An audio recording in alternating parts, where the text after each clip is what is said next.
Hello and welcome back to another session on garden party. We stopped with Meg asking mother whether she should, where they should, where she wanted the marquee to be put up. And mother tells Meg that she has decided to leave everything to the children this year. And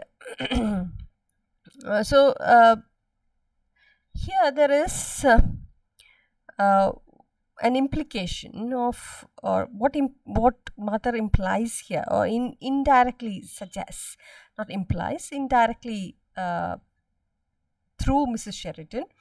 Catherine tries to point out or tries to tell us how the mother wants to condition her daughters uh, in the way she had been doing so far, the same aristocratic way of life. So she now wants her children to take up the things what she had been doing till now. So she asks Meg, she tells Meg, you can do it. Forget that I'm your mother. Treat me as an honored guest. Now I'm going to take rest. I want you all to start preparing the parties and throwing parties and the luxurious living or the luxurious life of uh, the Sheridans to be taken up by her children. So anyway, Meg and Jose could not go out because Meg was just up and she just washed her hair, and she has her turban on her head. She's wearing a green turban. She has just washed her hair, and also she's not in a position to go out. And Jose, who is another sister of Laura, she always comes down in silk petticoat and kimono jacket. She's just woken up, so both of them cannot go out right now because they'll have to get dressed. Because they are aristocrats, they can't just simply leave without their proper way of dressing. They that all these are all symbols of the class consciousness. They indirectly suggest these words talk to us much more than what they actually tend, what you actually tend or what you actually think they would. They tell us more about these aristocratic life, because they can't just simply go out in their night dress or nightgowns like the commoners would. Okay, so now it's all to Laura. Laura is all dressed and she's all ready, and so it's up to Laura. And Laura is the artistic one, so she has been asked to go and make arrangements or to give directions to the the men who have come there to put up the tent. So she rushes down and she tries to behave like her mother, but she's not able to. So again, this is yet another indirect suggestion that Laura is quite different from the Sheridans. Though she's an aristocrat, though she's a part of the rich society, she is a sensitive soul. Mm. And also you can see instances of her growing up of age, a slow transition from a small innocent child, a small innocent teenager, to that of an adult. And slowly she's changing because she blushes. If she was just a small little child, she wouldn't have blushed, or she wouldn't have felt ashamed of taking the bread and butter with her and going in front of these men. But now in front of these men, she feels sorry for having taken the bread and butter with her, because that's not the way a proper young decent girl would behave. So for away Laura flew, still holding her piece of bread and butter. It's so delicious to have an excuse for eating out of doors, and besides, she loved having to arrange things. She always felt she could do it so much better than anybody else. Four men in their shirt sleeves stood grouped together on the garden path. They carried staves covered with rolls of canvas. They had big tool bags slung on their backs. They looked impressive. Laura wished now that she had not got the bread and butter, but there was nowhere to put it, and even a little bit short sighted as she came up to them. So that shows that uh, you know, uh, she uh, felt she was blushing because she felt ashamed of having this bread and butter with her, because that's not the way a decent girl would behave. So, good morning, she said, copying her mother's voice. She was trying to be very authoritative, just like Mrs. Sheridan. But that sounded so fearfully affected that she was ashamed and stammered like a little girl, because she couldn't continue the way she had begun. And, oh, have you come? Is it about the marquis? That's right, miss, said the tallest of the men, lanky, freckled fellow, and he shifted his stool back, knocked his straw hat, and smiled down at her. That's about it. Her smile was so easy, so friendly that Laura recovered.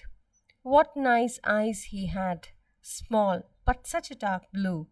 And now she looked at others. They were smiling too. Cheer up, we won't bite. Their smile seemed to say.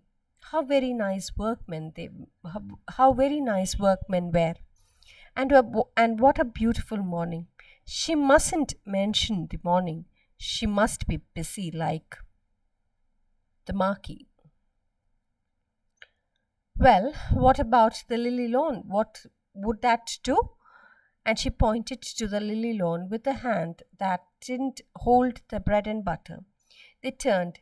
They stared in the direction. A little fat chap thrust out his underlip, and the tall fellow frowned. I don't fancy it, said he. Not conspicuous enough.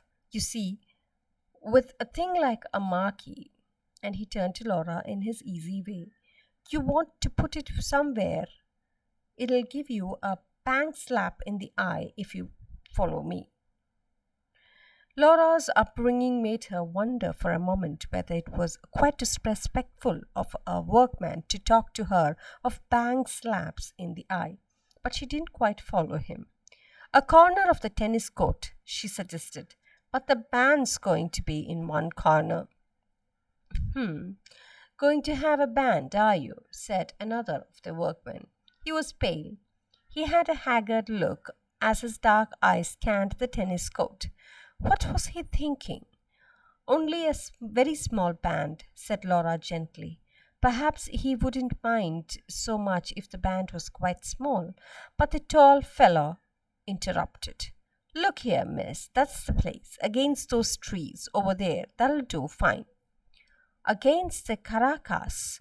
Then the Caraca trees would be hidden, and they were so lovely with their broad gleaming leaves and their clusters of yellow fruit.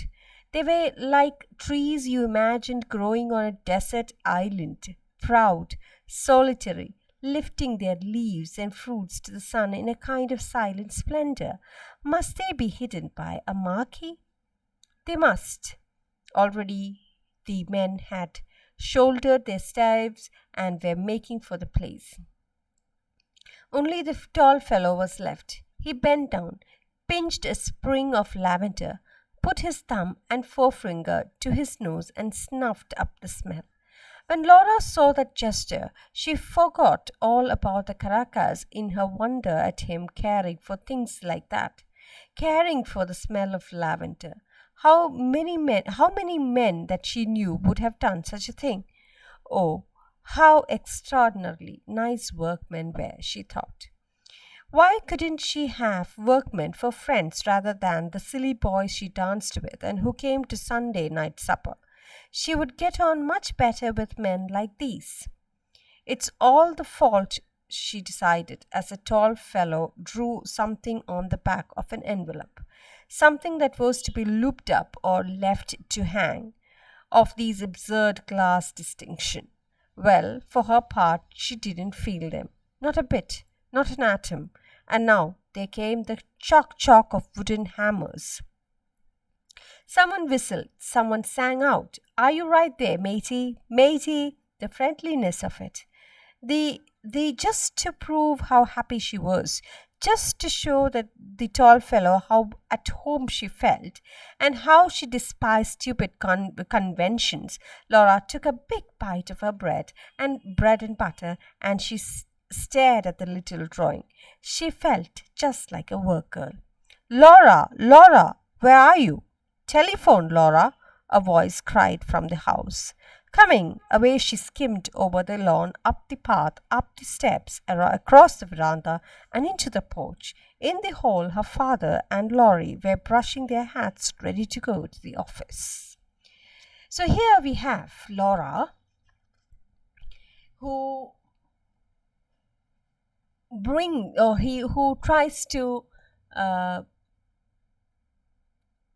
to put or give orders to these workmen to put the marquee where she felt would is the best, or she felt is right. So here, Laura, who always felt that she could do much better than anybody else, who is the artistic one, she rushes down and with the same voice of Mrs. Sheridan, she tries to control these workmen. But then it fails because she is different from Mrs. Sheridan. She is not, or she is sensitive. She's a sensitive soul, somewhat similar, and she's totally different from Meg and Joss, who has the same kind of attitude as that of Mrs. Sheridan. They're class conscious. Whereas she, on the other hand, she felt sympathy towards the commoners. So when these men came, if you look at look at her conversations with them, you will find that she has her inexperience with the working class is very vividly portrayed. And she is also um, she's also trying to, or the moment when she sees her, the moment when she sees these men, her class distinction or her class consciousness makes her feel aware that a girl of her upbringing should not be eating by bread and butter in front of people. Another thing that we knew earlier itself, that she got an excuse for eating outdoors. Again, that is also something like which is considered not right. This is not aristocratic. The aristocrats normally have their breakfast or normally have their food. There is a way in which they have their food. They do not. They are different. They in all the things that they do, they show a distinction, which is different from that of others or the common folks. So eating outside, having bread and butter with in their hand and eating outside is always considered very common. So suddenly when she sees them, she is conscious of her class distinction and she tries to hide the bread and butter, but she cannot throw it anywhere. She doesn't find anywhere to throw it, and she feels rather uncomfortable and she blushes. And the men, when they talk to her, she feels that their smile was so friendly, and Laura feels warm and happy. And they also looked impressive and had a very pleasing face, mm, which was rid of any vanity, any pride that you would find among the rich class. So Laura was pleased with this, with their ordinary mannerisms, the ordinariness of these men, and she wanted, or she tried to uh, show, or she tried to mm, make them put the marquee next to the lily lawn. She wanted it to be put up next to the lily lawn. That's what she felt, or that's where she felt is would be more artistic. But the men, uh, they seem to be, or they do not take into account her authoritative voice, and they suggest a different place. And look at the way he says. One of the workmen, he says, you want to put it somewhere where it will give you a bang slap in the eye if you follow me. Now, if you look at that sentence, where he speaks that way, Laura's upbringing, or Laura is in fact shocked by such sort of or such language. She wonders whether it is or respectful of a laborer, of a common man, to speak to a girl, or to a girl of her upbringing, that is, to a girl of the higher class, in a very crude language of the common people. So in the beginning, at first, there is again, all these show the class conflicts. It also shows her inexperience with the working class and their lifestyle, their language. Everything is evident.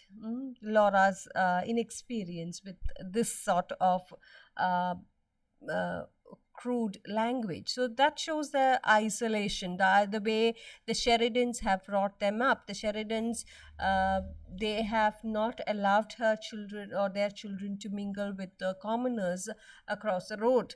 Across the road, these commoners, these people, you when you find the Scott family, it is just a road that divides these two dwellings, and Laura, or the Sheridans, have not allowed their children to mingle with these commoners. So but uh, she also felt very, she felt at home, uh, listening to them speaking, or the way they were humble, they were simple, not complex or complicated. So these, though these colloquial slang uh, shocked her for a moment, and it, however, uh, ends up, or you will find Laura ending up approving of the men, even though they are the ones who choose the location for the marquee against the Caracas trees. So though she wanted to be authoritative, though she wanted to show the class distinction and order the men to put the tent wherever she liked, but in the end, she approves them willingly. She approves them of their decision to choose the location.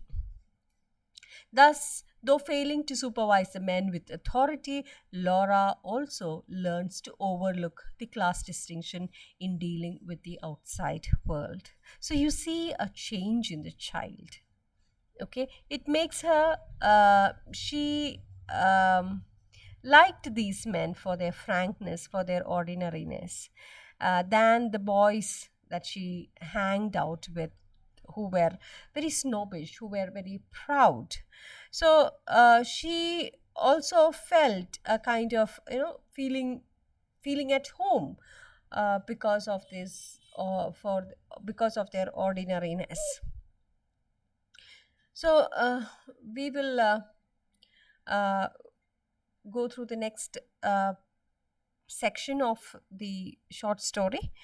I hope you understood. You will have to read the text, because everywhere you will find symbols that portray this class distinction. And also Laura's growing up of age.